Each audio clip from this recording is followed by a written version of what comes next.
Right. So once again, I'm Andrew King, editor-in-chief of Canadian Musician. This is the call for session gigs. Joining us is Brent Fitz, a Canadian expat. He's based in Las Vegas now.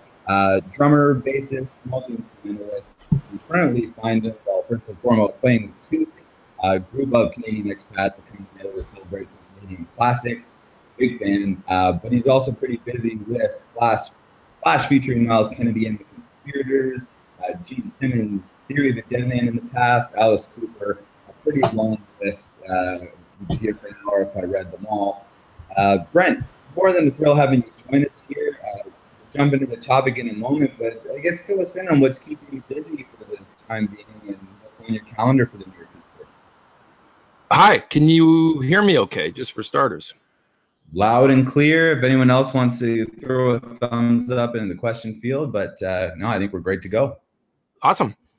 You know what? I just got home, so I'm actually happy to do this from my couch at home, which is a rare moment for me to actually speak while I'm at home. Usually I'm on the road, and you know, because we are rescheduled from last week, I was just in Winnipeg, my other hometown, and I was going to do a chat from a music school over there, owned by the teacher that I actually learned from many years ago, and so unfortunately we didn't get to do it there. But it's great to be home. You know, I've been on the road this whole year pretty much. I've been playing with so many different artists, some of the ones you mentioned, and so I'm going to be reflecting on the next couple weeks, and then I'm back on the road with Slash starting January 2nd, and we're basically out till all next year.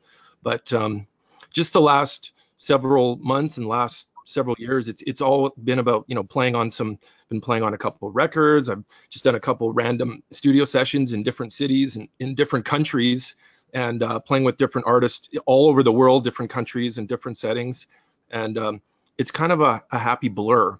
But I guess I'm just here to share some of that insight for anyone that's interested in anything specific on that. Sometimes I don't even know what I've been doing. It's just I do this music career thing that takes me, and has for the last 30 years, you know, around the globe, and get to play with a lot of great artists. And so it's just a pleasure to have a whole room full of people here to chat with. All right on. Well, yeah, there's a lot of them that we know are here because they kind of want to follow in those footsteps. So we've got the goods here. And yeah, just to give you a quick overview, so we're going to be talking about whether or not you're ready for session work. You know, what are some of the basics, the fundamentals you need to have in place if you want to make a go at getting hired for a myriad of different scenarios. We're going to talk about making connections and generating opportunities for yourself.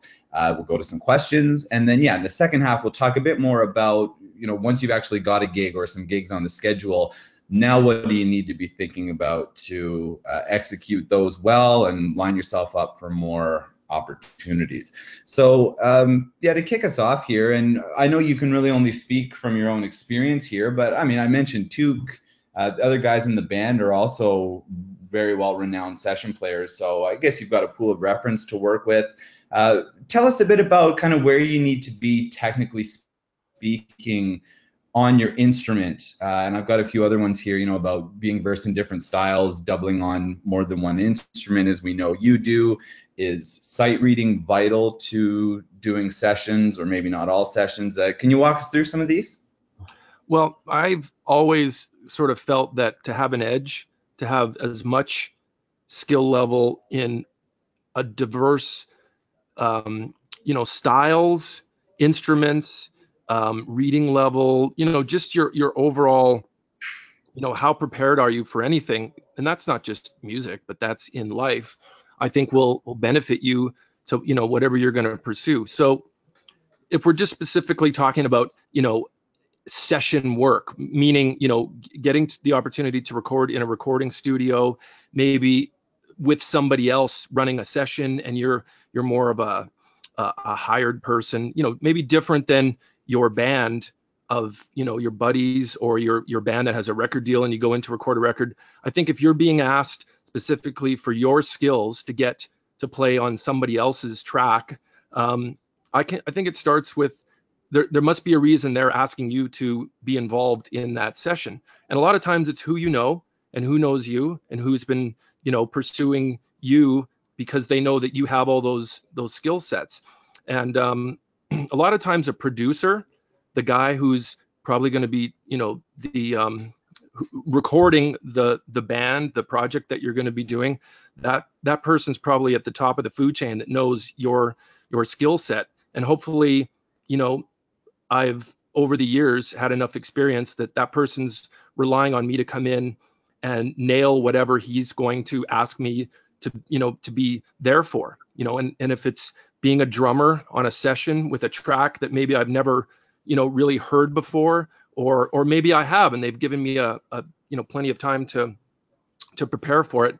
I just have found that, the backstory of all the years of playing different situations, different styles of music, has, sort of culminated into why I'm going to be expected that day to be on this track or this section and have to be good and ready to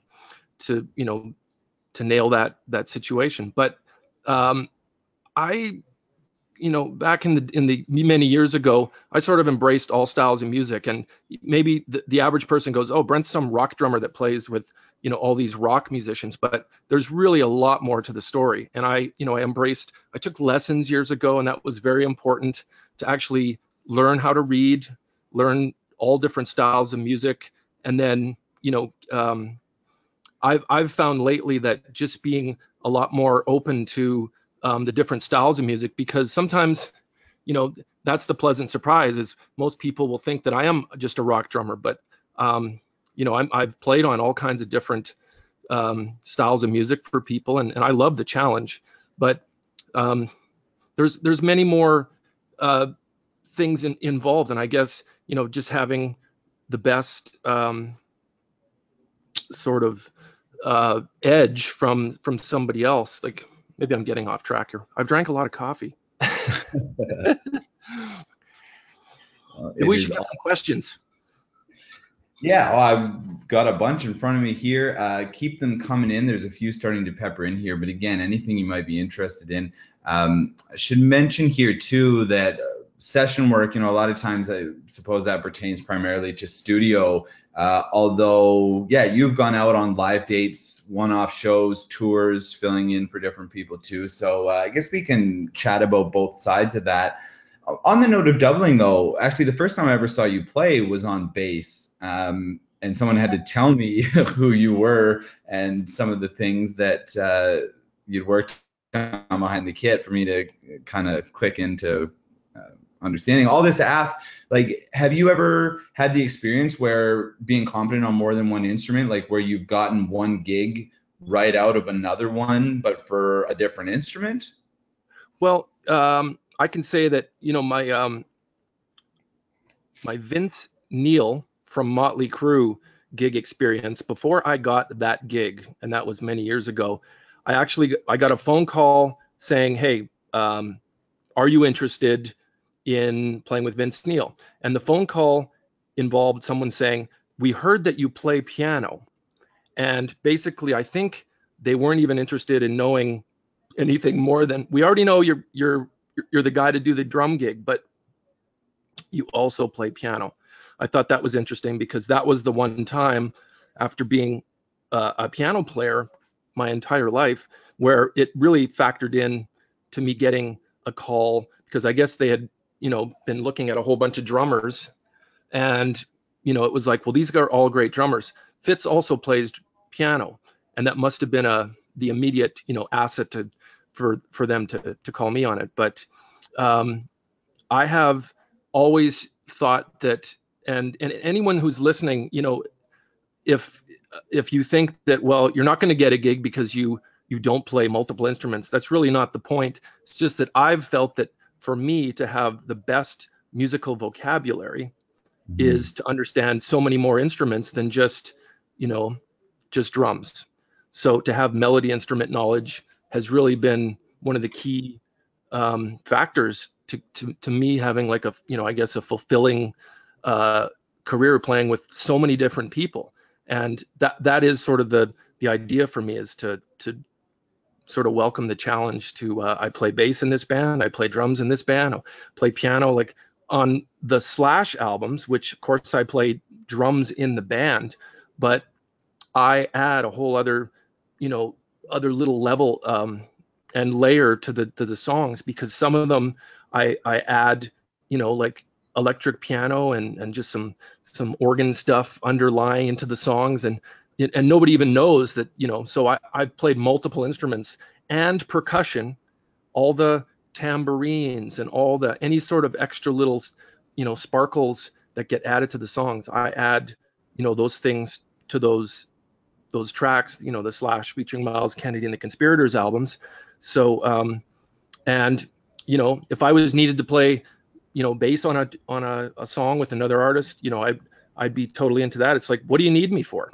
That's sort of the way I'm always looking at it. Okay. Let's see here. That's a long answer. Sorry. Hey, no, that's what we're here for. So then I guess the question is, like, there's a difference between having your chops down and being technically proficient, but then also, I guess, that real world experience of having been in a studio, knowing what the workflow is like, knowing that sometimes you're waiting on the engineer to get set up. And like same with, there's that difference between, say, two players that are equally competent on their instruments.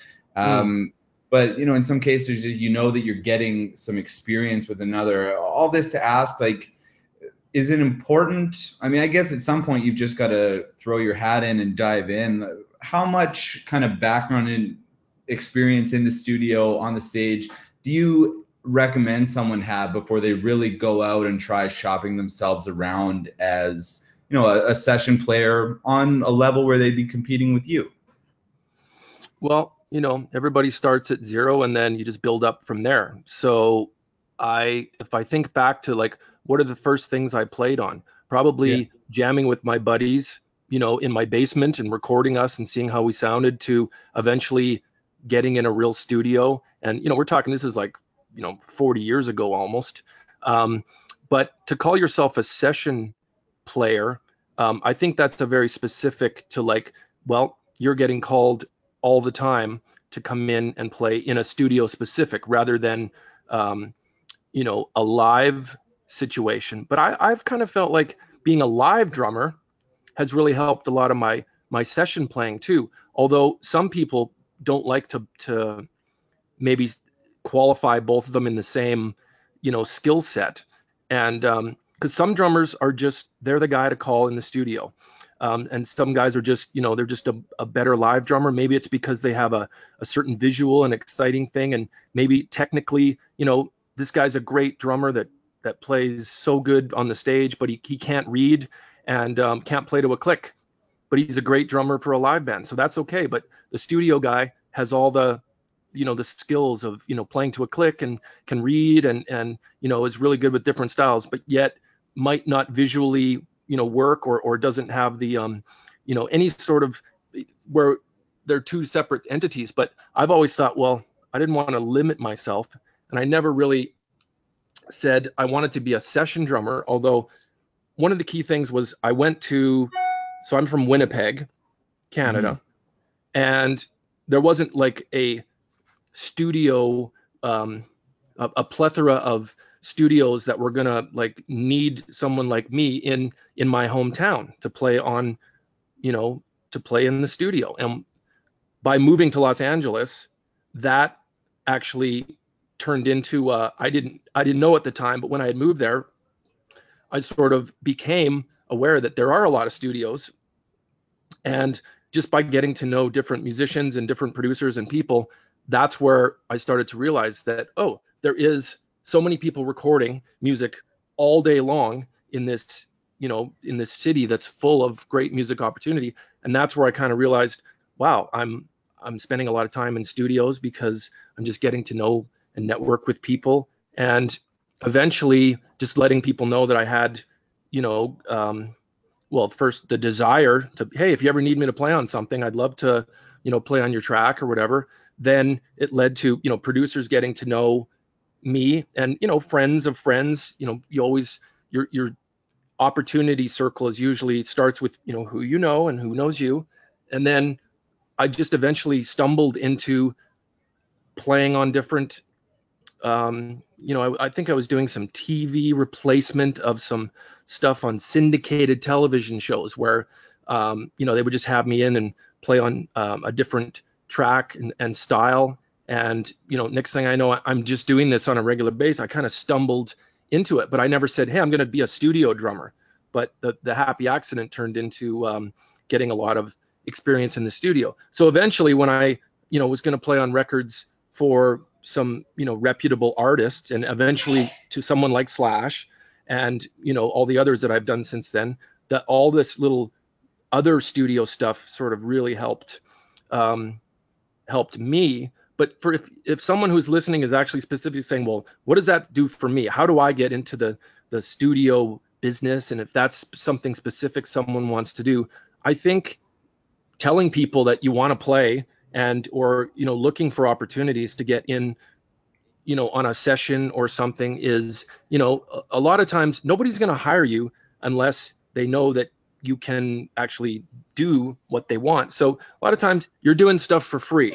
Get as much, experience in the studio. And I did plenty of sessions and different things where I just wanted to have the opportunity to say, hey, I got to play on something, and then I want to do the next session and get better at it. So, I'm always evolving, and I still haven't figured out, this entire career the path that I'm on. But definitely as a session, if we're specifically talking right now, session work and, playing, on different, not necessarily your own music, but someone else's music, it all came down early on to me, like just throwing myself into, anywhere I could get a chance to play on somebody's stuff. And then, fast forward to like last week, I played on something up in Canada, and clearly the opportunity to have me play on something was because of, well, I work with Slash, I work with Gene Simmons, I played with all these different artists. And someone might say, well, I want to have that guy play on my tracks because clearly he's the guy who, has had all that experience. And someone wants you because of who you are, I guess is what eventually it, like Jeff Porcaro, my favorite studio drummer and great live drummer, but I always looked up to him as my benchmark of who would I want to be in the studio. And I always thought, well, I want to be as much Jeff Porcaro with adding my own, style and flavor to tracks. But, he was basically and still is probably one of the greatest session guys for me. And I know there's a lot of, Hal Blaine and a lot of those great drummers that lived in Los Angeles. But again, a lot of these guys, they lived in LA and they played on a lot of sessions. And when I was in Winnipeg, I wasn't going to get those phone calls to play on sessions. So if you're listening and you're like, well, how do I get on a session? I'm not saying you should or shouldn't move to LA, but you need to go somewhere where you're going to get all that experience too.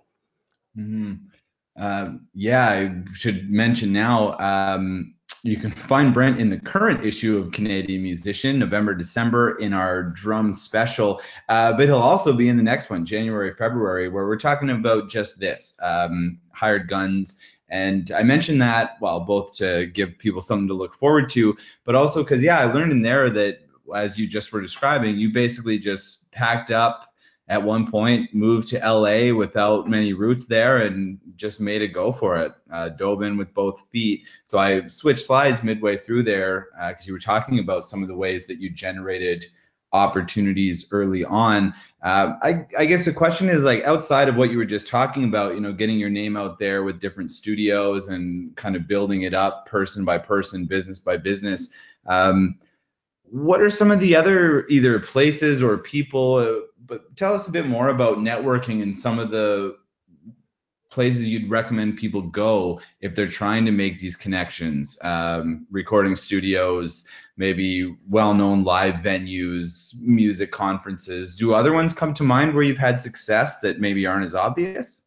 Well, and Andrew, you and I are big fans of the NAMM show, the NAMM trade show in Los Angeles. And my first getting to Los Angeles, the first day I got there, I went to the NAMM show. That was why I went to LA. I'd never been there before. And I instantly was just fascinated by being in such a hotbed plethora of just great musical, idols around me and other influential people, and all in one place.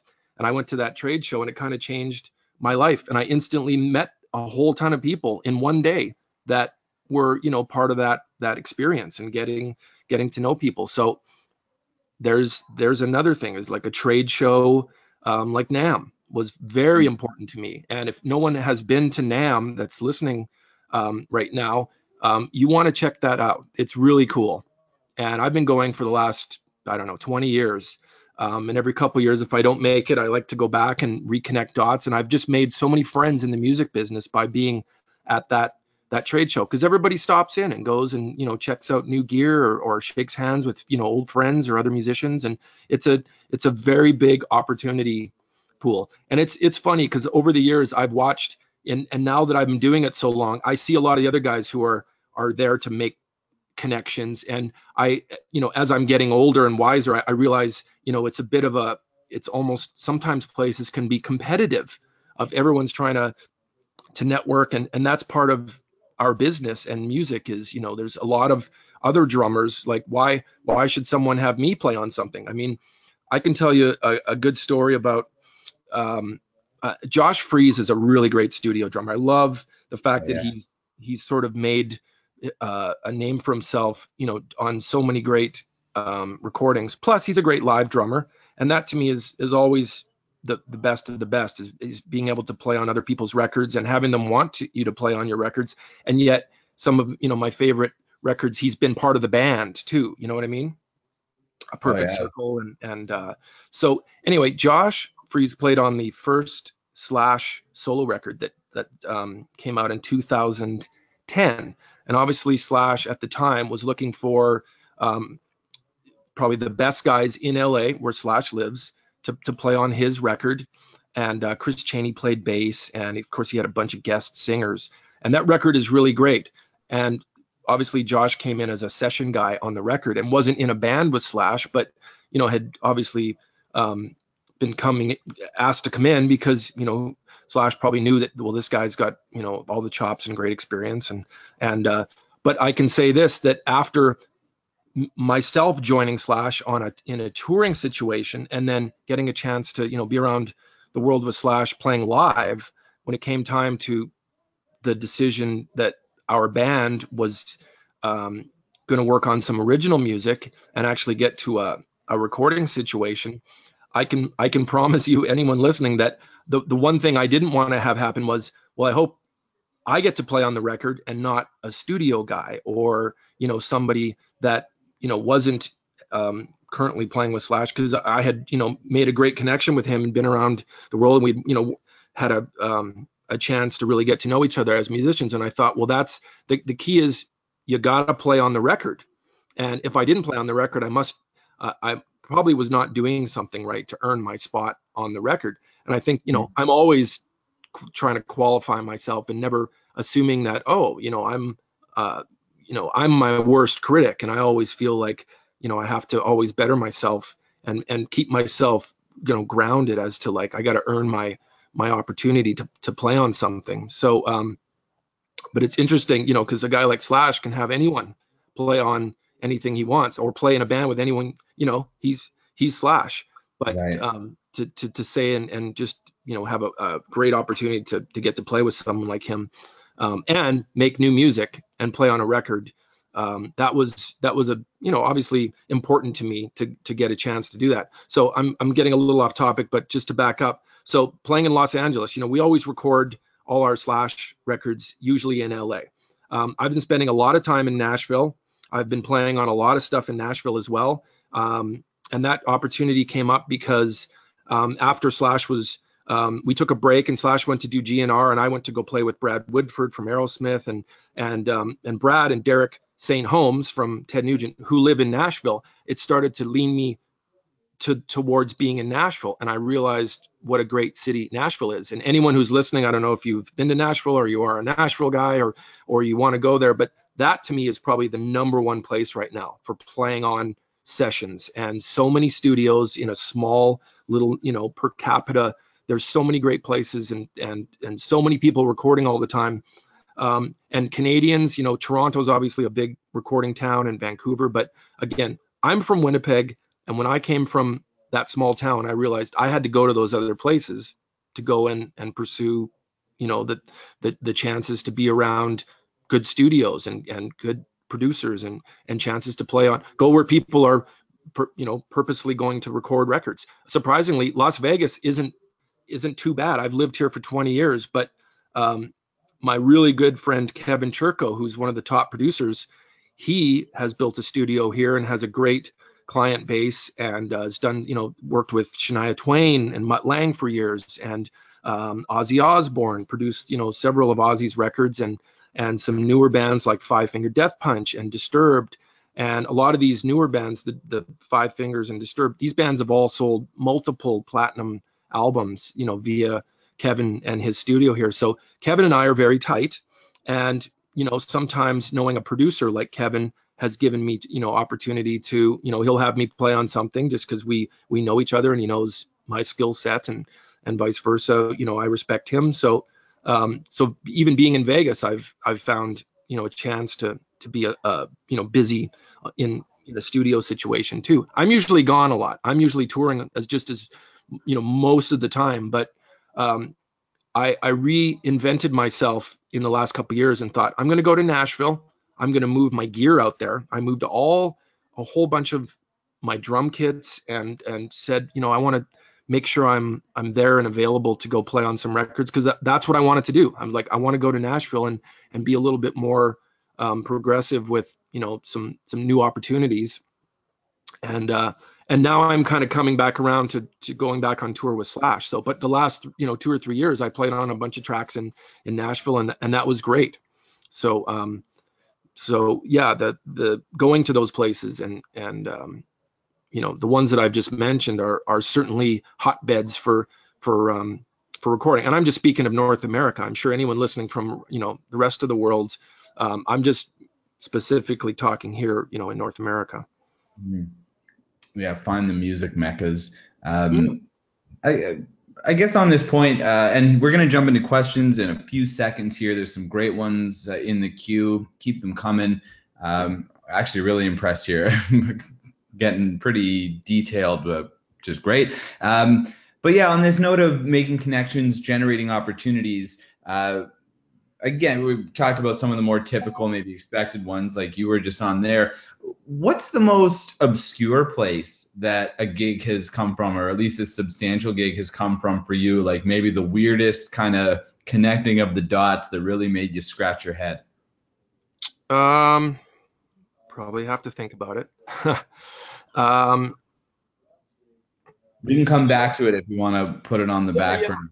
I mean, just to say, there's always, you just never know. And I've, many times gone, wow, I can't believe that a gig happened. And usually it's, you don't know that you're going to get a phone call or an opportunity, because, everything is happenstance sometimes. Like, hopefully I like to think that the gigs that I have gotten, or someone that has called me for an opportunity to play on a track or to play in a band, is because of something I did, and maybe 20 years ago. I say it all the time. I laugh, things I did in Winnipeg, choices I made, people I met, gigs I played, and opportunities and dots that connected sometimes don't come to fruition for 20 years. So that's the beauty of navigating a music career, is just, it's a kind of a lifelong journey. And you don't just wake up, you don't just decide, hey, I want to be a musician. You don't start playing drums, take some lessons, and then next thing you know, you're a professional musician overnight. It takes years and years of just having so many experiences, and I mean, you got to love what you do. So I do love what I do. And I think because I exude, enthusiasm all the time, I just love being a musician. I love playing with people. And sometimes those happy accidents for opportunities happen just because, you're in the right place at the right time. I remember I came off the, not that this is the weirdest experience of having a gig opportunity, but I'm just trying to think how it worked, but I was on the Kiss cruise a couple years ago, and when I had played on the Kiss cruise with Brad Woodford and Derek St. Holmes, and I had come home from that, and I had been in Nashville because the band, everyone was based in Nashville, and not myself, although I was considering myself, based in Nashville as far as studio stuff.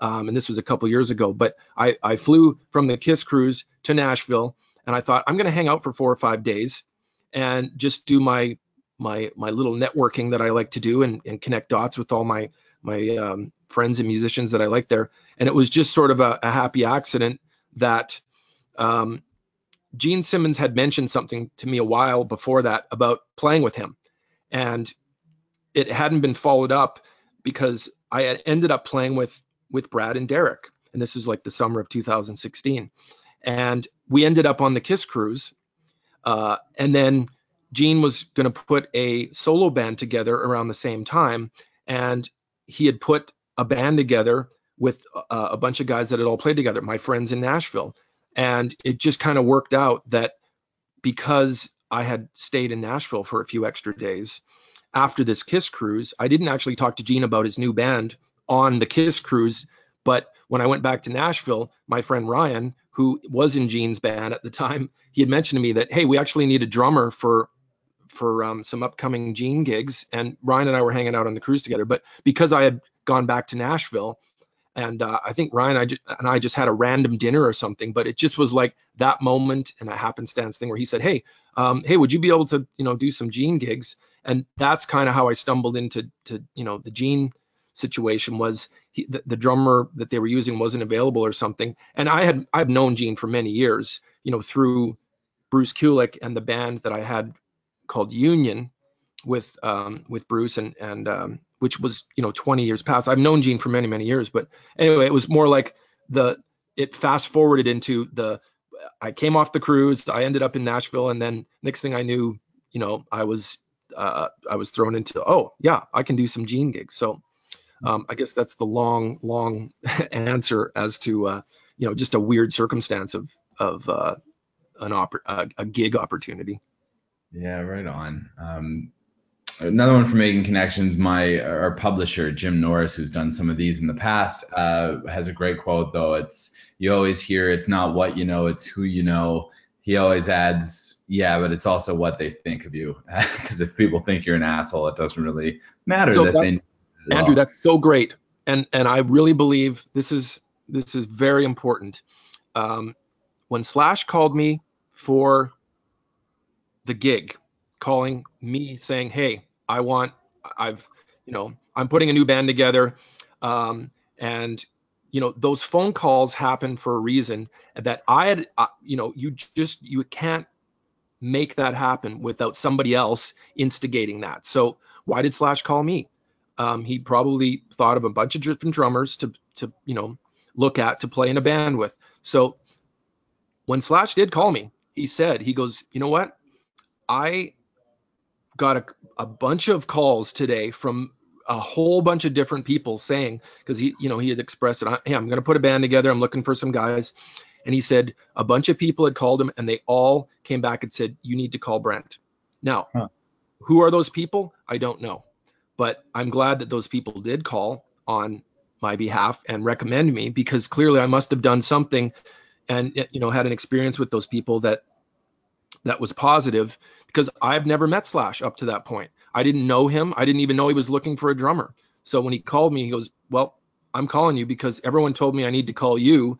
And we, I'd love to meet you and talk about, maybe jamming and seeing if you want to, do some playing. That's how it started. I didn't audition for Slash. I didn't, it wasn't like I answered an ad in a magazine, which is, those things happen too. They're very rare. It seems more than ever that someone, looks at an ad in Music Connection magazine in LA or something, and, drummer, band looking for drummer. That does happen. But generally speaking, it's a who knows you and what are they saying when you're not around. So I like to think that I'm going to leave an impression, so that when someone else knows that somebody's looking for a drummer or a musician, they'll hopefully, I'm not always the right guy for the gigs. Not often, actually. And one thing that I do like to do is I share the wealth. I share the experience, and I share with other drummers and musicians. I like to recommend other guys, and I love to be someone that's reliable, that someone can call me and go, hey, you know a good guitar player? You know a good guy that could, play in this band or play on this track? And I think that works two ways. So helping other musicians out helps me out. And Eric Singer from Kiss, drummer in Kiss, him and I are really close friends. And we've, for many years, looked out for each other and just as friends and people, and recommended and talked about, being hired guys who we, that's what we've been doing most of our careers, is being, journeyman musicians and working with so many different people. And he's been really integral in sort of like keeping keeping me in my lane and focus, because he was there before me. He was in LA years before I was, and he knew and struggled and found his way. And I kind of looked to him for a little bit of advice, because I was the new guy in town. And then him and I now, I mean, I talk to Eric all the time as a fellow drummer and a fellow, we're very similar yet we're different, and we like to look out for each other and cheer each other on in this crazy business. So recommending other people, is pretty important too. And then it's sort of worked in my favor. Is I didn't know a gig was coming, and someone else recommended me, because of those things, like you just said. So I think that's a very important thing, is, when you're not around, what are people saying about you? Are they saying that's the guy, or no, he didn't cut it, he he couldn't play to the click or something? I'm hoping that when I'm not around, the comments are positive. And you can't please everybody, that's for sure. But I try to at least, leave an impression, so that I'm going to get a call again.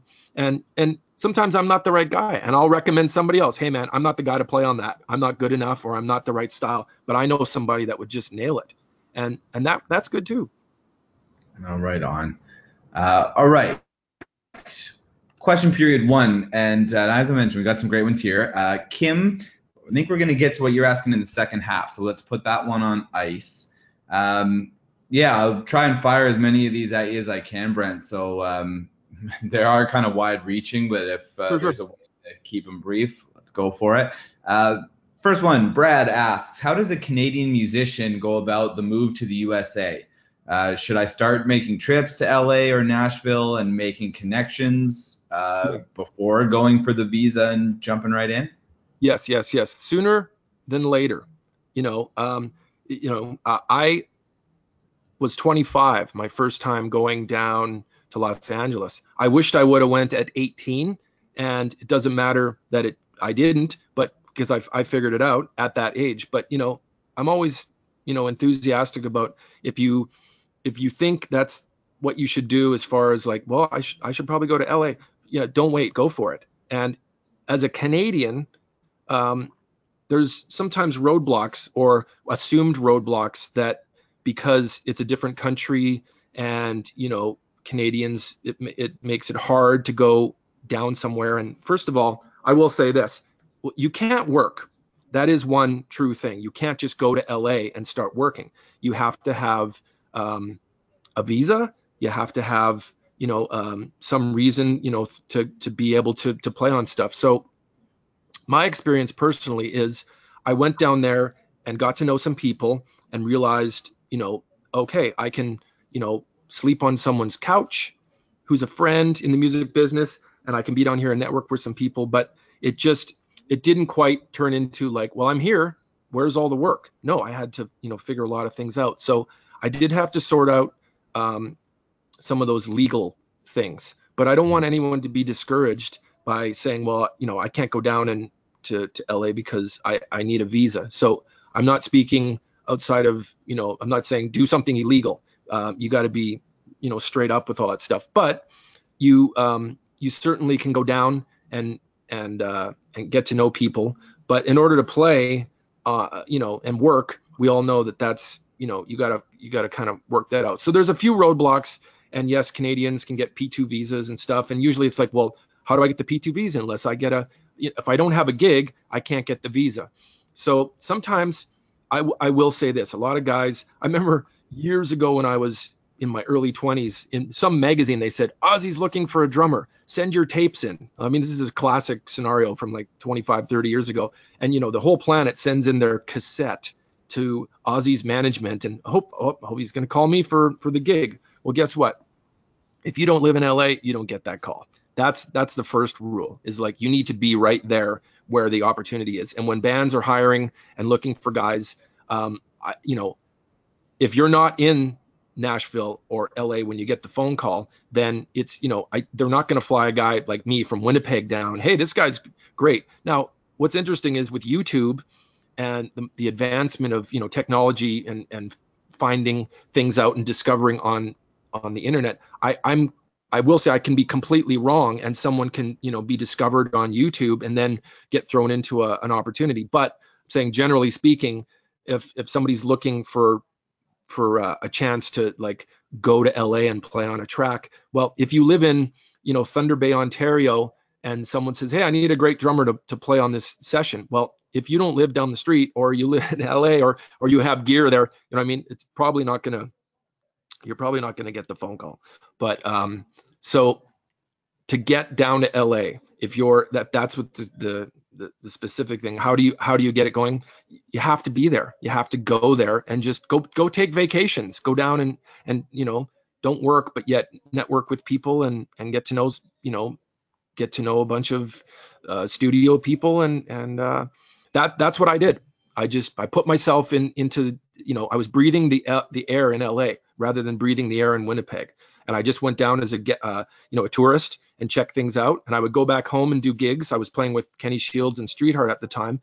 And I went to NAMM. I went to the trade show. I met a bunch of people. I met Bruce Kulick the first day I was there from KISS.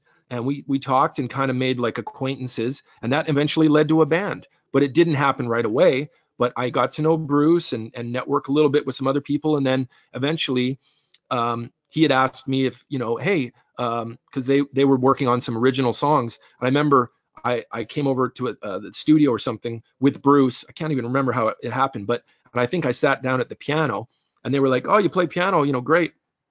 And I said, "Well, yeah, if you need me to play on anything, let me know." And I think at first it was assumed, "Oh, Brent's a piano player. He's not a drummer." And then eventually, those guys were like, "Oh, well, if you," I think there was some programmed drum tracks on some demos, and I said, "Hey, if you need me to play on some programmed drum stuff, I can put some real drums on it." "Oh, you play drums?" "Well, yeah, I play drums." "Oh, we didn't know you were a drummer."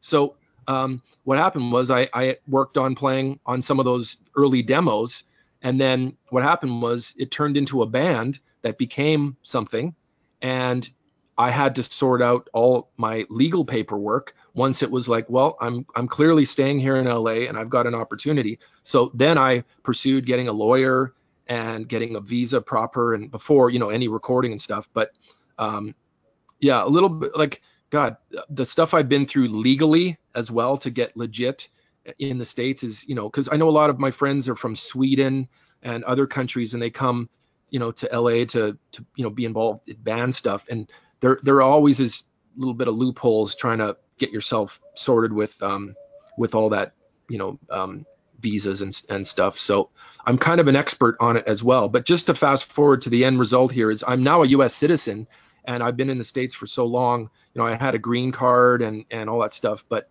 I got myself citizenship so that because I'm living in the States and I'm happy and proud to live there. I'm still Canadian too, but I to keep my opportunities, there, I made sure I got all my, paperwork sorted and all that. So, man, these answers are long. I'm sorry. It's all good. That leads us nicely though into Greg's question, who's asking, was there a turning point when you started treating your sessions, like your musicianship, strictly like a business? Was that the case from day one, or did you kind of ease into that? And yeah, maybe you can give us, like, are you doing your own invoicing? Do you have hired help for anything like scheduling, etc.? Yeah, I got, it's like a one-man operation until you realize, maybe some help is necessary. But I don't think anyone, it's not like there was a bunch of income coming in that I couldn't handle at first. just to start, everything in Winnipeg, I played in clubs. I played at a very young age in my teens, playing in nightclubs.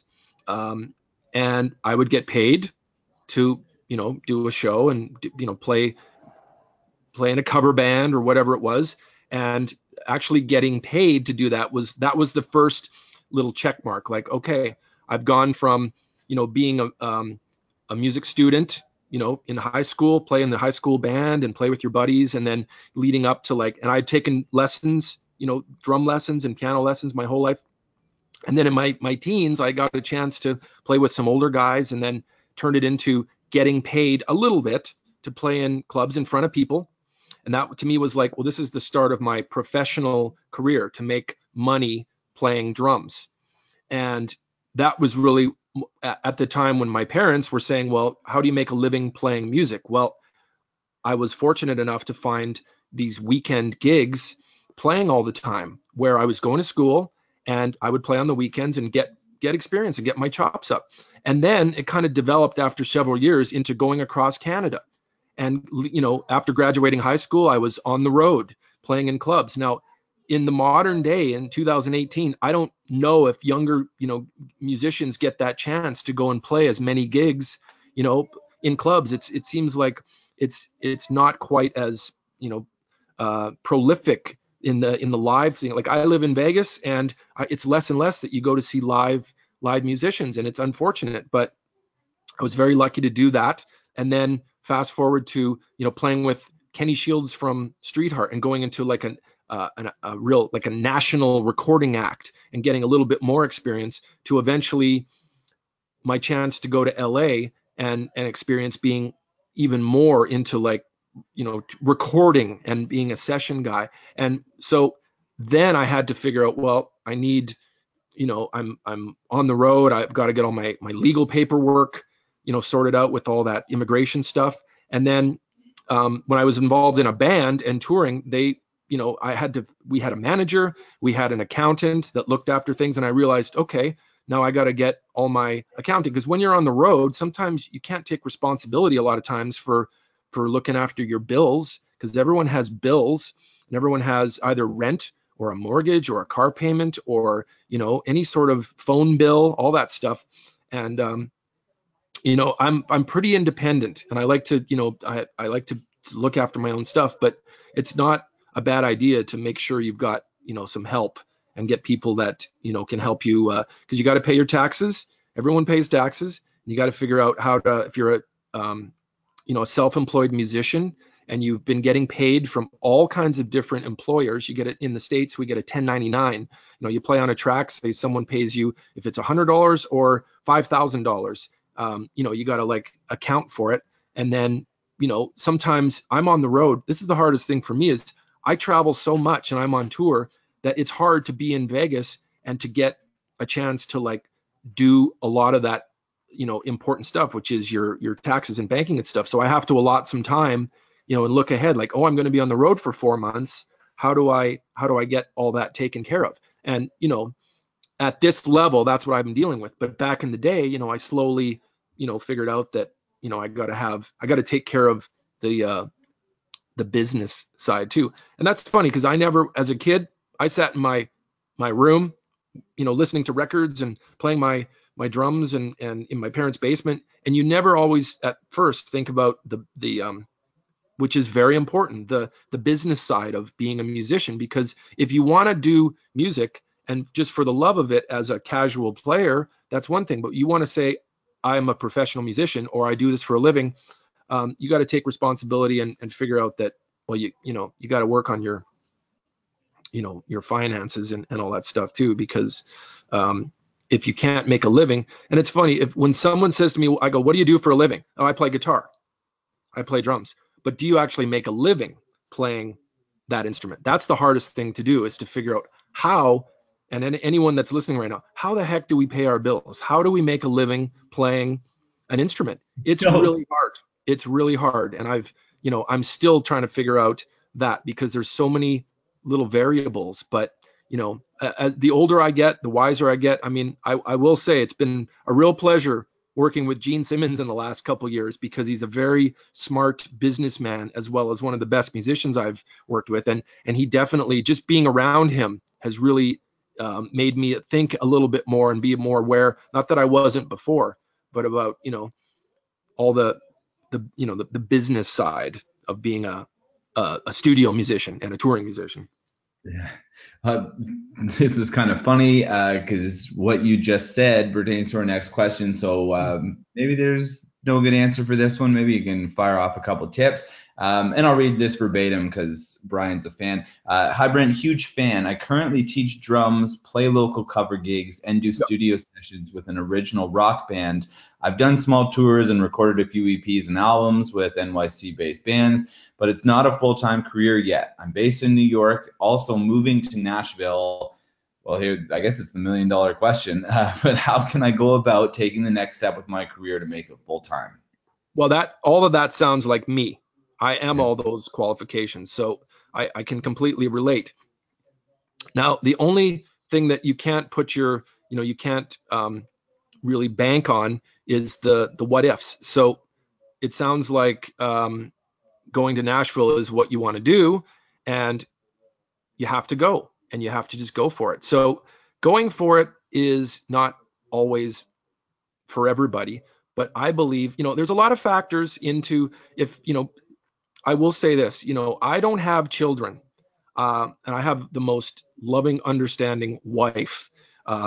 Being married to a musician is not easy, but sometimes putting your career priority number one is a very, self-centered thing, and having children or having, any sort of variable that takes away from the self-centeredness of being focused on a career. I'm real sympathetic towards those kind of things. And sometimes people go, well, hey, I look after my parents or something, or I don't have, the chance to go and do that because of whatever it might be. So like I said, I'm sympathetic towards that. But if you say, I want to go to Nashville and I want to, try a different thing, what's the worst that can happen? I always thought when I left Winnipeg, and there were plenty of naysayers, other people around me who were probably couldn't believe, well, how are you going to go survive living in LA? And that would include my parents and other peers in the business, other musicians. And, everyone's like, well, how are you going to make that work? Well, I think I was fueled by the fact that I knew, well, if it doesn't work, I'm going to come home with my tail between my legs. But the plan A has always been in effect, where I'm sort of like, I'm risking. Oh, my dog is barking. I'm sort of risking a little bit of the not. I don't know. I'm not saying it's for everybody, but going for it and not having a plan B is part of what has been fueling me in a lot of ways. Is that I force myself to say I'm committing to this and I want it to work. So it sounds like, if you've been playing clubs and you've been, like New York's a great city. That's a great town. That's one of my favorite cities of all time. But to have a chance to go somewhere else and put a new spin and hopefully get, I always say, like sometimes when you're comfortable, you're comfortable. But if you take yourself out of your element and challenge yourself, go somewhere else. And that's been some of the healthiest moves I've ever done, is to go get out of my comfort zone and go for it. All right.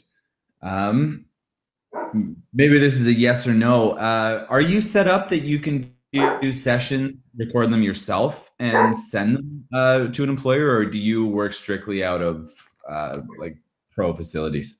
Yeah, I don't actually. I don't have a studio in my house. I know a lot of drummers that do that. What has happened is, because I know, say, a Kevin Churko in Vegas here, and or I know a producer in another city, I've sort of relied on going to that producer's studio or their place and playing on something.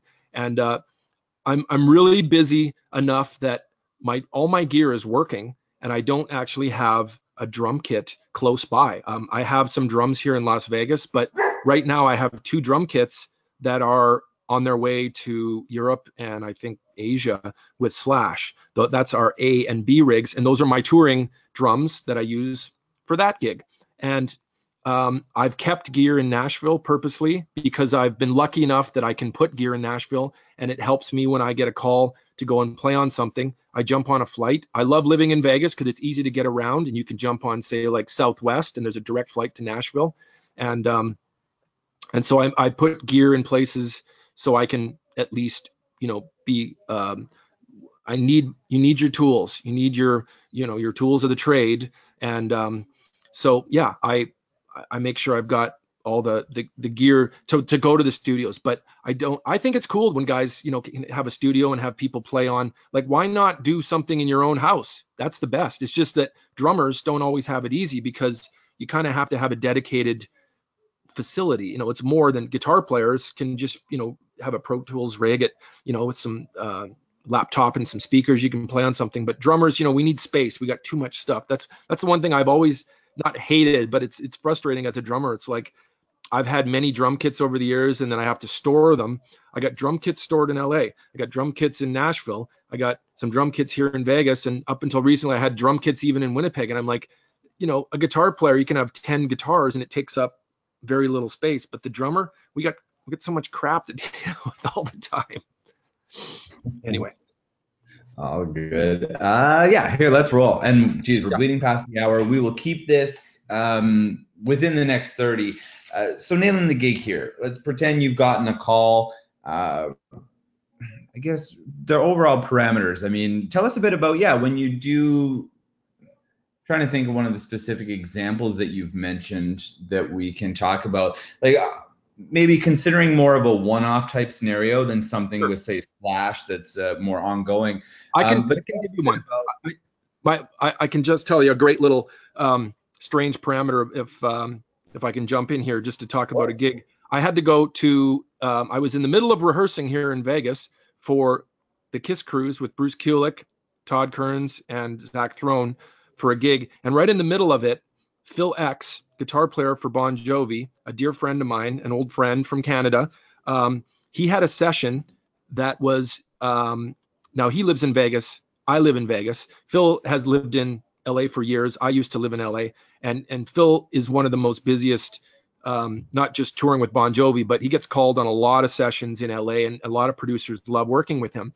So, and I play with Phil in a little side fun band called The Drills, and we go and play gigs, and we do a bunch of recording, and it's great. And Phil's one of my favorite guys because he's another session guy that gets called because you know what? He's so amazing at all different styles, and he can nail it.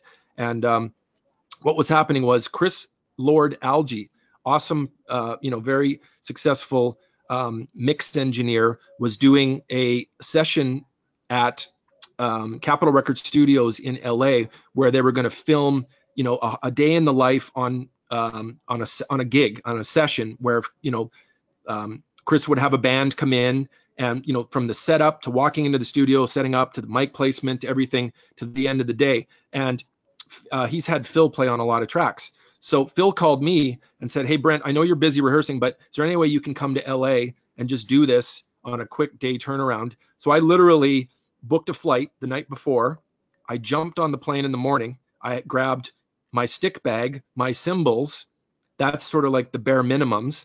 And I jumped on a plane and I headed to LA, 45-minute flight. I took an Uber, and next thing I know, I'm over at Capitol Records Studios in the basement, in the famous studio where Frank Sinatra and so many great bands have recorded.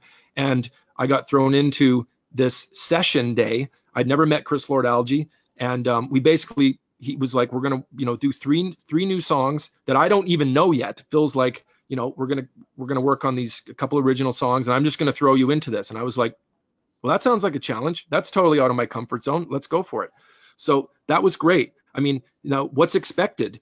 Well, I'm expected to be able to be creative right away on the session. And, Phil's going to sort of direct where it's going to be. And obviously Chris, as the producer, is sort of controlling the getting the sounds and, getting the session up and running so that we can record. But is there a click track? Well, not always, but on this gig, there was a click track. Okay, well, got to be able to play to the click track. Very, very, very important for me. I don't think anyone that's going to do studio stuff that can't play on a click track, it's not going to help you. I think, that's a very important thing, especially with recording in the modern technologies of Pro Tools and all that stuff, like click tracks are pretty much a necessary thing. And there's always room for push and pulls and doing, like sometimes we call it, I forget what the word is, where the click track is moves and not just like rigid the whole song, but just understanding that. And I had to be ready. I brought my own cymbals because those are my tools in my trade, my sticks. I didn't bring a pedal, but they had a session kit there. And like it's usually you arrange with DW or whatever company, if you're lucky enough where I'm able to call a company and say, hey, can I have a drum kit made available for me on this session? And then it gets brought over and away you go. Now, ironically, it was so last minute that I didn't even get to call and have a drum kit. I couldn't bring my own drums because there was no time. I wasn't going to bring a Vegas drum kit in, so I flew, and they arranged a kit, and it wasn't my DW choice, because I just didn't have time. But I came in, I had to adapt to the drum kit, and I got thrown in, and that went on. That was like a 16-hour day, and I flew home the next morning and right back to rehearsals for my next gig. But having to nail all that and be professional and just it was like so overwhelming, but yet I was like, this is great. I love the challenge of just not knowing what I was getting into. And then and lucky enough to get the call to say, hey, well, Brent should be able to pull this off, and I hope I did. So I guess all I'm after here is just a really loose ballpark of percentages, but like, how much of your work is comprised of like the Phil X story where, it's someone that that you've dealt with before, say, hey, we need you for this, and you're just going to show up because that things are going to fall where they need to. Like, how many are more that informal kind versus, say, where you might be getting a call from a management company or something, where there's contracts and deals that you have to deal with ahead of time? Like, what's the split between that kind of handshake deal versus signed contracts kind of deal? Yeah, it's more so like I'm not on some maybe session list of call these 10 guys. I'm not on that list. There are session guys that get called all day long to do that. I'm on a referral list, meaning my choice of referrals, which is my circle of guys and friends, producers, other musicians. And it's not that big of a circle, but it's big enough that I've been doing this for over 20 years that I'm hoping that my even though I like my circle to be tight, because I just want to work with people that I know I'm really good with their abilities, and likewise they're good with mine. And at a certain quality level, I like to keep it, so Phil X is, one of my guys that I love his professionalism, and I love that when he's in the studio, he knows that I'm going to be on the same level with him, that we're quick learners and we can sort of feed off each other and know, how to make that experience be successful. And as far as like getting those sessions all the time, I don't necessarily rely on those opportunities. That was a happy accident, but I don't have like 3 or 4 sessions already on my schedule, on my calendar over the next little while. What's happening is I'm usually committing to a touring live performance situation, which, up until the last 7 or 8 years, I was very committed to touring in a band with Slash and playing on records and in the studio. And that was that was my number one priority. And then in between is the chance to go do other things. So, and in the last couple of weeks, Took was able to go and tour and do some touring up in Canada because I was recently just off tour with Slash. So it's always scheduling is the big juggle, is to find a way to okay, I've got this, I'm going to be on tour for a month, and then what can I do afterwards? And for me, the session work usually is a stumbling into between touring live. So because I've not been dedicating my entire income on just being a session player, and but it certainly has worked in my favor to, like, when I say to myself, I want to go pursue some session stuff in Nashville, I've purposely focused on that and, gone and done that. But I don't generally have a way of, just sort of like scheduling. Okay, I'm now, in session mode. So I'm really not, I can't give good advice on how it all works, other than I can say that I've all these years been very lucky that when I think that something's going to slow down, I don't know how that a lucky enough phone call has happened. But it's clearly, if it's not luck, it's because I've made enough connections and put myself in enough people's radar that, when I'm coming off another gig, hopefully, I'm going to get a call for another, another opportunity. But man, this is a crazy business. Like when people go to their job, whatever regular job, and you sort of know, okay, I'm working X amount of hours per week, and then I can take some vacation time. Like I never know from week to week, month to month, year to year, what will happen. And maybe I fuel off that is sort of the challenge of, I don't know. It's always like the going into the unknown.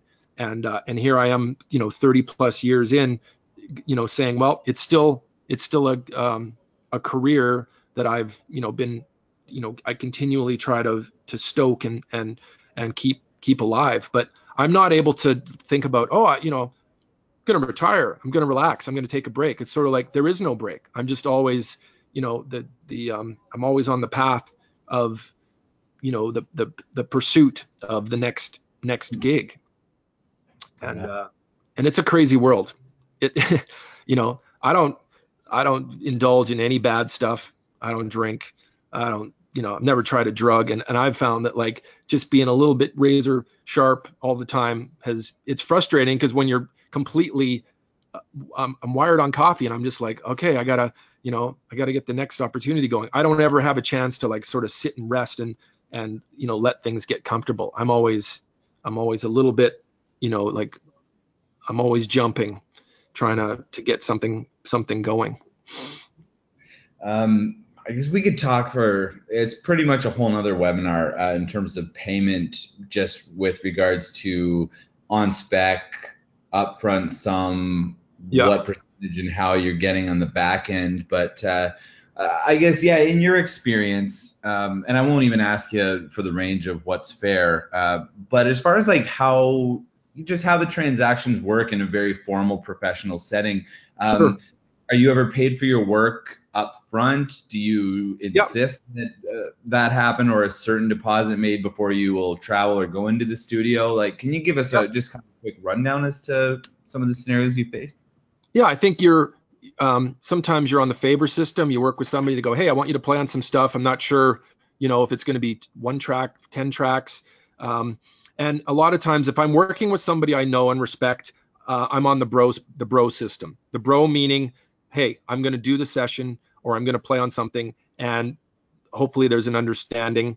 But, and sometimes if I'm not familiar with, who I'm working with, and someone says, hey, I want you to play on this, then I think, maybe setting up a beforehand, like, yeah, some people will ask, well, what's your rate? I don't know. I guess everyone's rate is what's your value. And if I'm playing with somebody that I really like, and I've worked with them before or something, there's a give and take on the money is always it's a gray area, and it's always a touchy area too, but you got to make a living, and you got to value yourself and put a dollar amount on what you think is fair. And if you price yourself out of, the opportunity, then that's, then someone else is going to take your gig. So there's always, a little bit of give and take on that. And I like to get a little bit of an understanding, because more so now, I've tend to have been, worrying about get the gig and then figure out the money later. And I think that's important, is to make sure, just get the gig.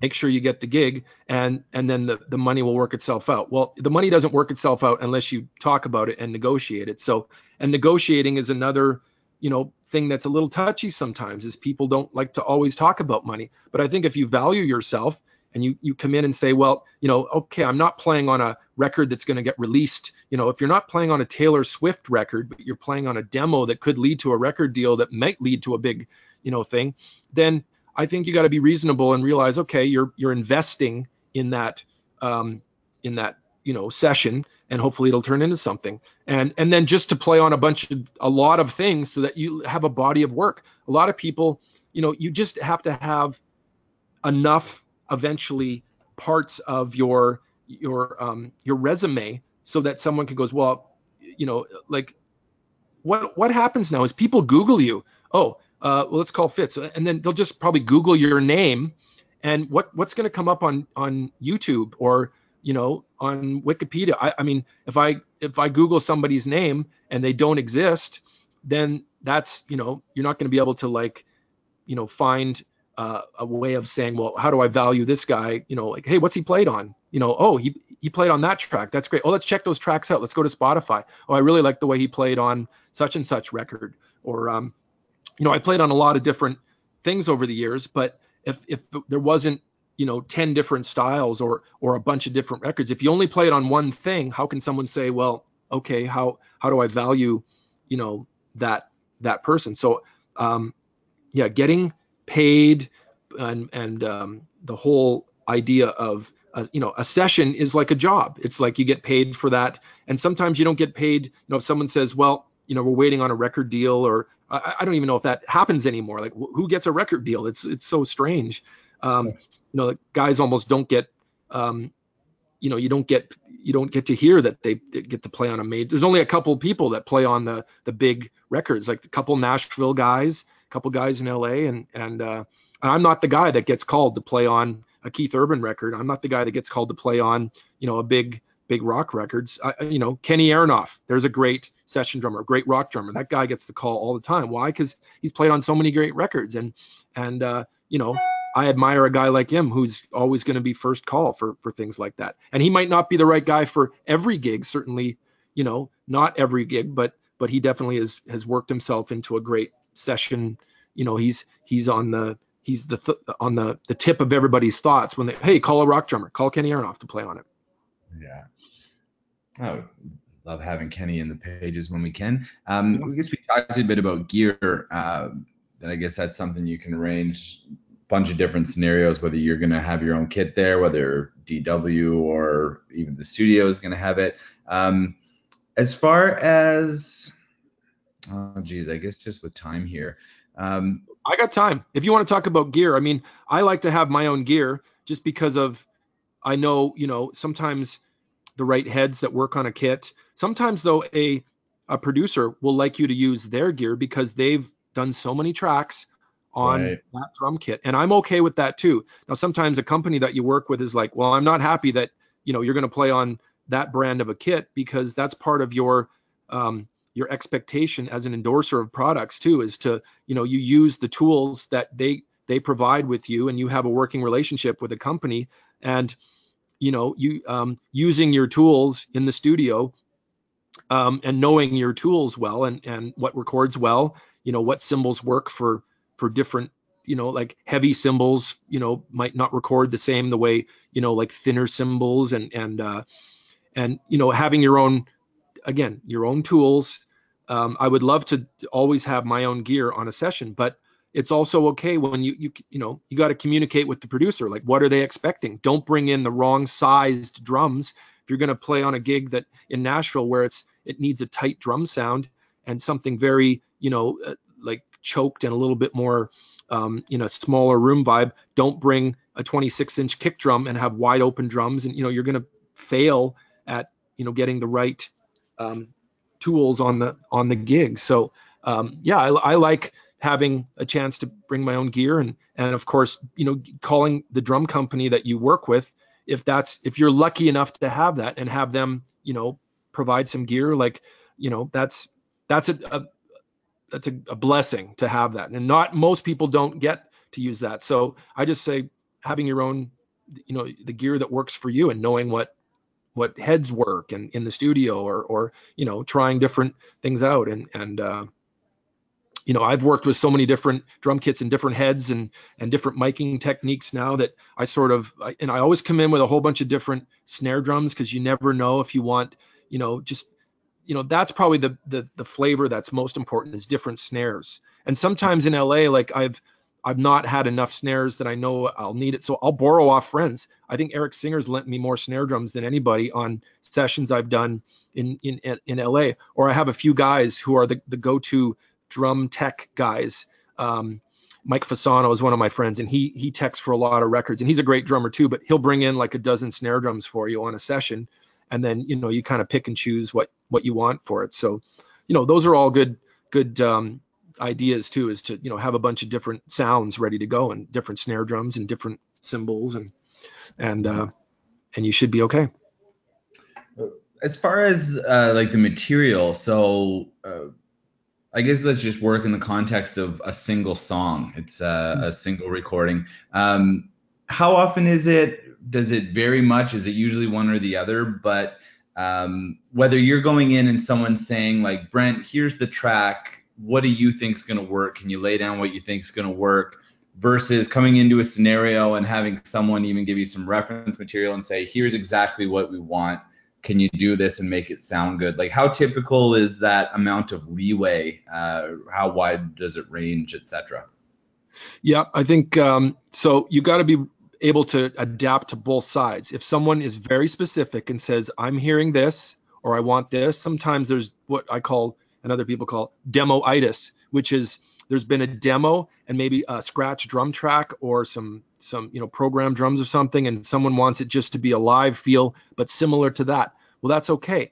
As long as it's sort of communicated, well, are you being asked to do your own thing? Just come up with something, that you feel will complement the song. I mean, and I never just sort of go, well, that's what I came up with. That's the first idea. Sometimes that works, but I think being versatile and having all kinds of different, like never just settle on one idea.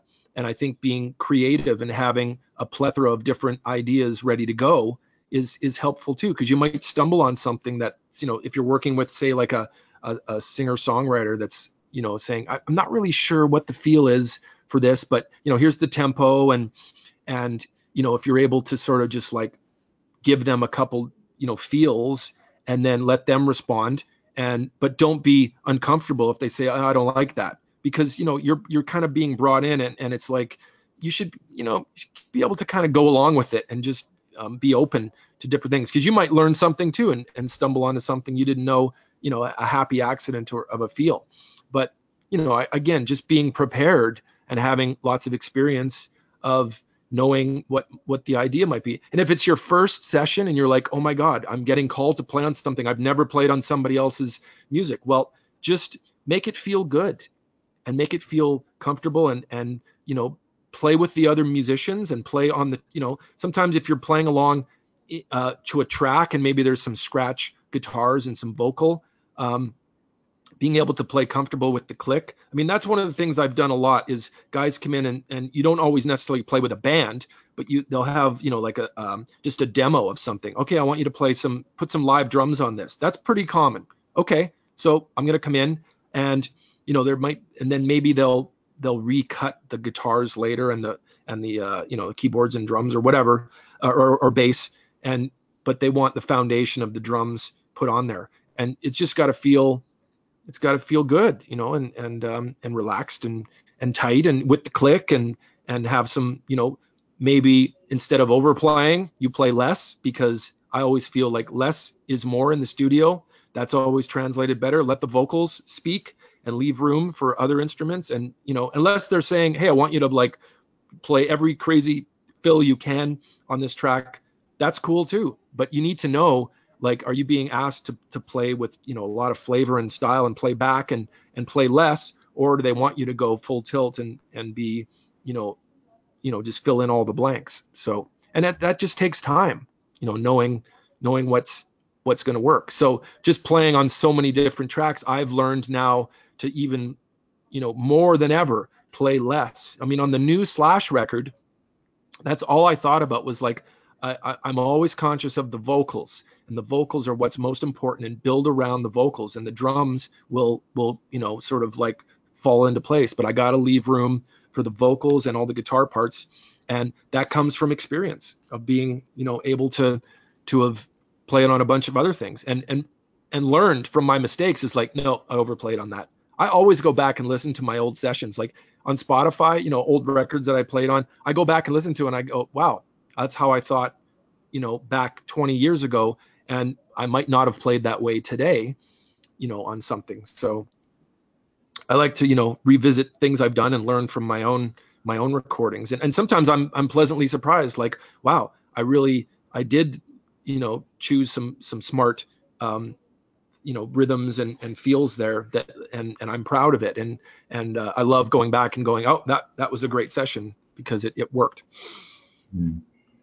All right on. I guess for the record, I had a couple, two, but come in saying, don't worry about the long answers. We love it. Getting a lot of good info. So thank you very much. Some questions. Let's start out with a nice, easy one. Who's teching for you on the, I don't know, past or current, but for Slash, Miles, and the Conspirators?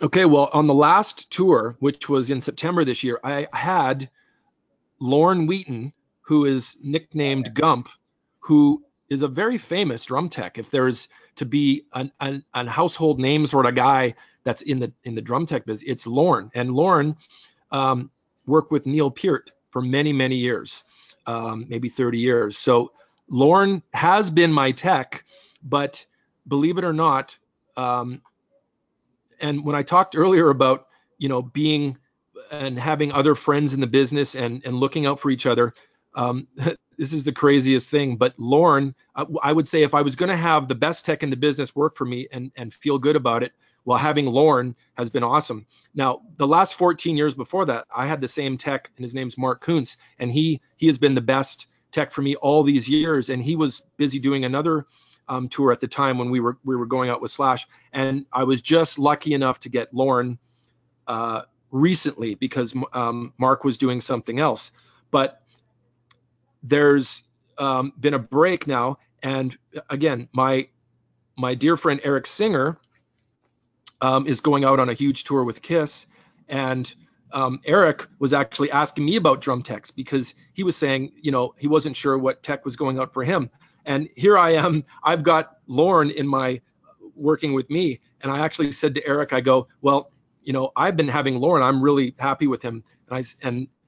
So what has happened recently is I said to Eric, I go, I would hate to lose Lorne, but if there's any chance that, if anyone deserves and should be able to have a great tech, it's you, Eric. And so I said to Lorne, I go, hey, I don't know if it's cool, but Eric really needs a great tech too. And I kind of like lost Lorne to my best friend, Eric, and Lorne is now going out with Eric. So I'm actually going to use Imee is his name, Imee James, and he's been out with Guns N' Roses. And it's funny how the apple doesn't fall far from the tree, but some of our techs that have worked with Slash over the years, they work with Guns N' Roses, and a lot of the techs work together on different tours.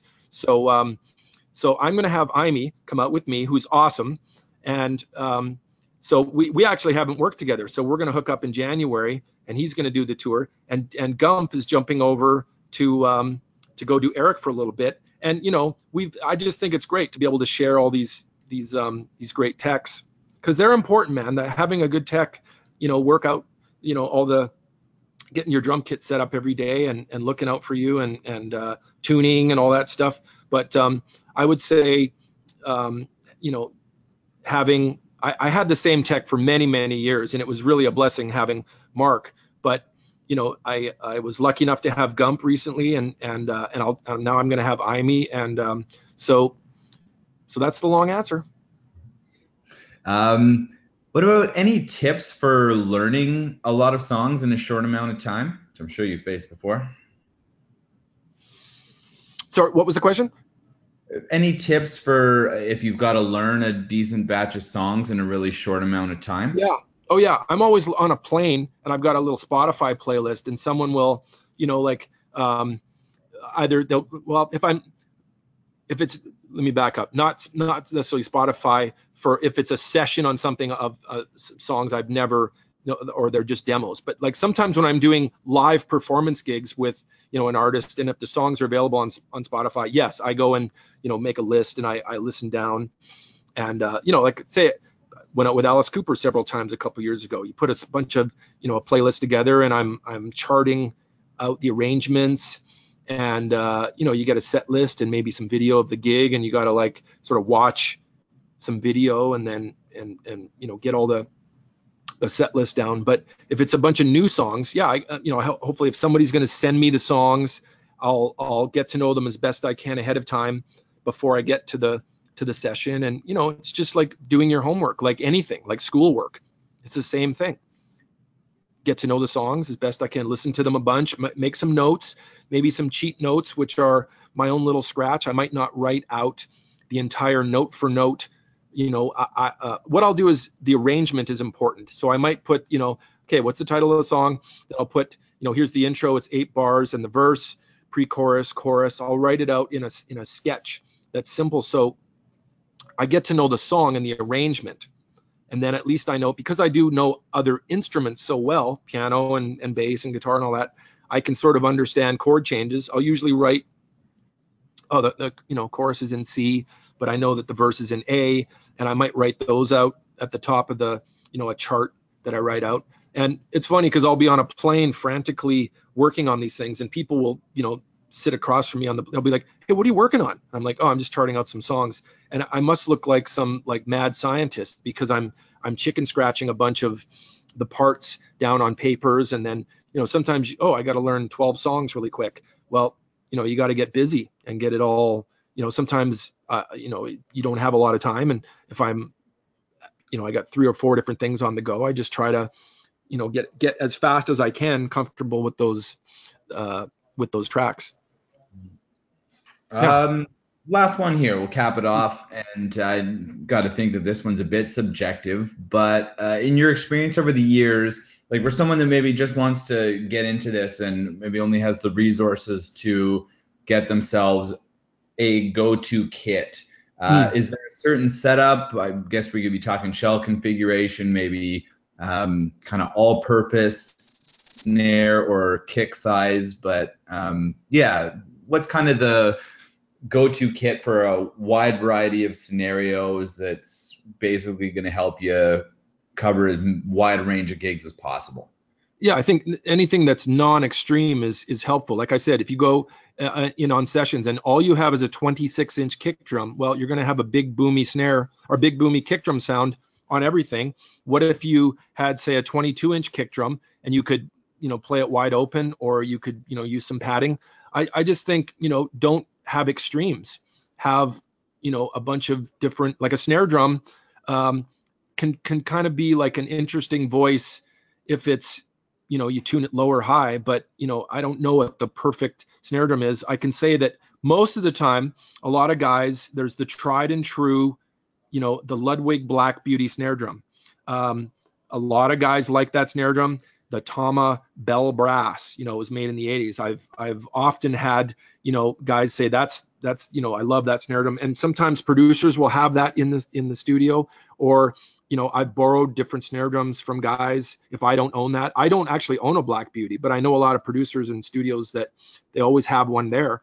And I always bring in, I have a bunch of really, really great DW snares. I have some, the latest one is like a knurled, steel over nickel, or I forget what it is, but that's my new favorite one. Is it's sort of like I can tune it up really high, I can tune it really low, and get a beefy fat sound. And I've been using something called the Big Fat Snare Drum, which is it's just a plastic piece that goes on top of the snare, and it sort of really gives it a punchy, detuned, sort of fat, ballady kind of snare, like almost like a AC/DC style wallop. And then you can take that off, and then you can tune the snare up and have, like a really high pitched open ringy snare. And all, for me, for toms, just have somewhere in the middle, like, 10, 12s, 13s, and then some floors, I don't know, like 16 and 18 seems to be like normal sizes for me.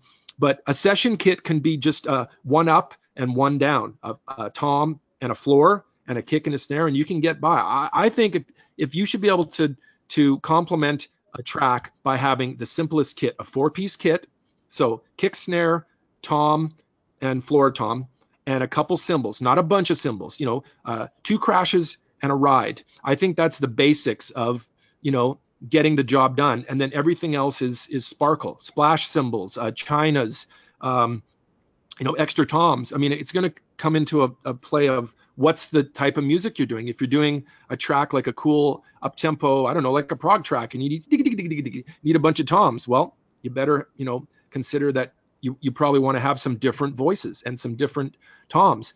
I mean, I've played for many years now, live and in the studio, one tom. And if it's a 20, I like 24-inch kick drums. I like shallow 14-inch depth kick drums. That's my favorite, is a 24 by 14. It's a shallower kick drum. And that's been on a lot of like the Slash records, a lot of stuff I've done in the last, say, like 10 years. I really like that configuration. That's my magic. And I have this really great maple mahogany kit that DW made for me that's been on so many, records in the last few years. And I use that all the time. And the toms are just like a 13, a 16, and an 18. But, more so lately, I've been doing some different gigs. Like when I played with Gene Simmons, I felt, well, I need more toms. So I kind of changed my live setup to be, I had a couple extra toms and smaller drums. But, I don't know if there's the perfect kit. But I like the fact that if you can make the session happen with one tom, one floor, kick, and kick snare, and just a couple cymbals, and be as creative, and I mean that's the basics. Start from there, and then if the gig requires other toms and add-ons, then so be it. But you should be able to get going with the simple basics, because if you're keeping time and you're just playing something that feels good, then you don't need all the extra stuff. And it sometimes can be distracting. Put a bunch of splash cymbals up. Well, guess what? You're going to start hitting them. Because they're there. I should probably hit the splash cymbals. Well, they might not be necessarily on a good thing on a track. All right on. It's been up for a while. musicbooksplus.com/webinars. Also, before you go to the handouts, there's a few PDFs there to bring to your attention. There is the Canadian Musician Drum and Percussion feature from our current issue that's got Brent alongside some truly great players: Stefan Chamberlain, Ellie Bertrand. Can do the full shout out. Also a bunch of percussion columns from recent issues, as well as a pair that Brent did for a Canadian Musician well before my time. I think it was 06 or 07. Wow. Yeah, back in the Theory of a Deadman days. Mm-hmm.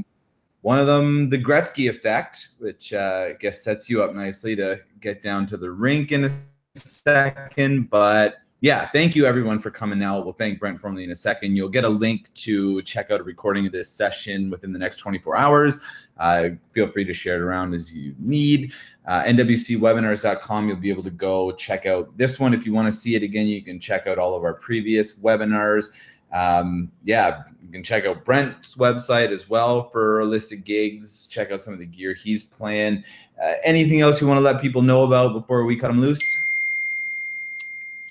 Well, I've probably talked enough. Thanks for listening, everybody. My long answers. Oh, it's all good. No, it's been a thrill, Brent. We're privileged to have you here. Thanks for answering the questions and everything. I'm going to lose you in a moment, so we'll sign off here. Thank you very much, everybody, for your time and attention. And signing off. NWCWebinars.com. I'm Andrew with Canadian Musician, and have a great rest of your evening. Thanks, Andrew. Thanks, everybody.